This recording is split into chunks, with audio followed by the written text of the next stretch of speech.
कक्षा 6-7 कार्य पत्रक 56 गद्यांश पद्यांश को पढ़कर समझ के साथ उत्तर दे पाएंगे। तो पहले ये पद्यांश है, मैं इसको पढ़ रहा हूँ, कविता का अंश है, ठीक है।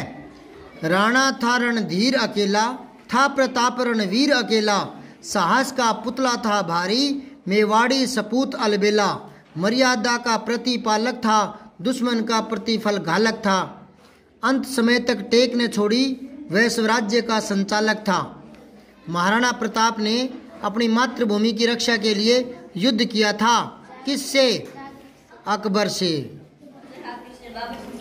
फिर है महाराणा प्रताप ने अंत समय तक टेक ने छोड़ी। प्रताप की क्या टेक रही थी? स्वराज्य की। क्या? स्वराज्य की। तीसरा है प्रतिपालक शब्द में कै प्रत्यय लगाए, ठीक है। आप भी इस पद्यांश में से ऐसे शब्द ढूंढ कर बताओ जिसमें कोई प्रत्यय जुड़ा हुआ हो। तो ढूंढ देखो, एक एला अकेला बन गया, ठीक है ना।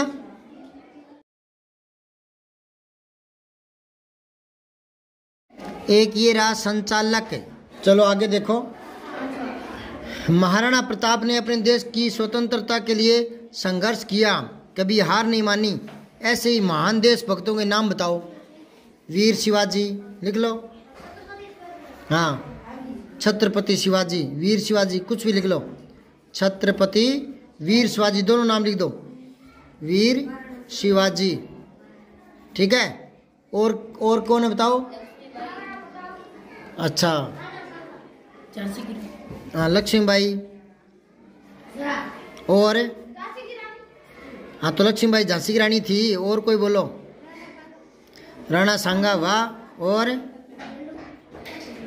राणा सांगा, ठीक है। सम्राट अशोक,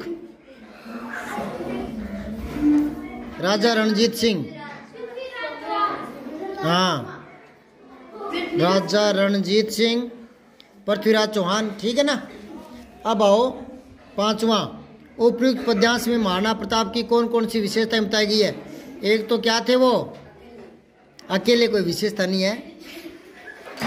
प्रणवीर थे, क्या? जो प्रण कर लिया वो निभाया था, प्रणवीर। क्या? अच्छा, और क्या थे? साहसी थे, क्या थे? साहसी थे। मर्यादा पालक थे, मर्यादा का पालन करने वाले, ठीक है। और एक योद्धा थे, तकड़े योद्धा थे, योद्धा। अब आओ आगे, कार्यपत्रक 57 गद्यांश पद्यांश को पढ़कर समझ के साथ उत्तर दे पाएंगे। तो मैं पढ़ रहा हूँ, आप मन मन में पढ़ना। पीछे थोड़ी थोड़ी आवाज आवे अभी, बोलना।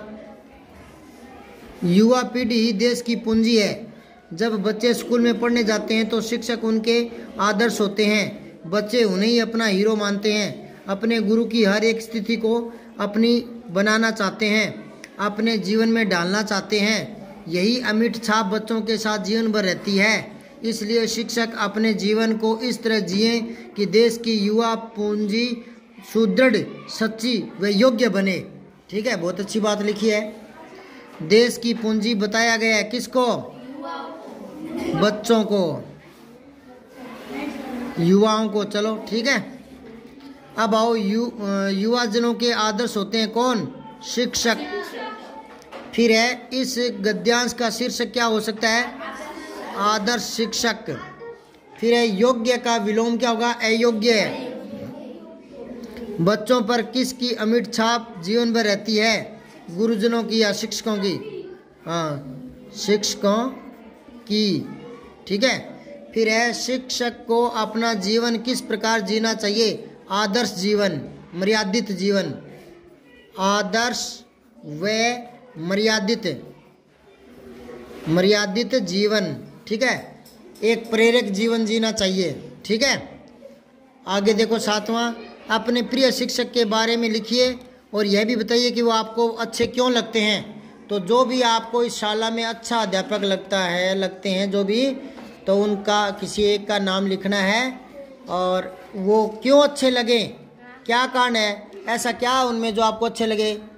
क्या चीज़ देखी आपने, वो देखता हूँ मैं आपकी भावनाएं। अभी मैं चेक करूँगा, 5 मिनट आपको देता हूँ लिखने के लिए, लिखना शुरू करो और 5 मिनट बाद और मैं चेक करूँगा। भूप सिंह पुनी जरूरी को नहीं, थाने जेड़ो अच्छो लगे वो लिखना है।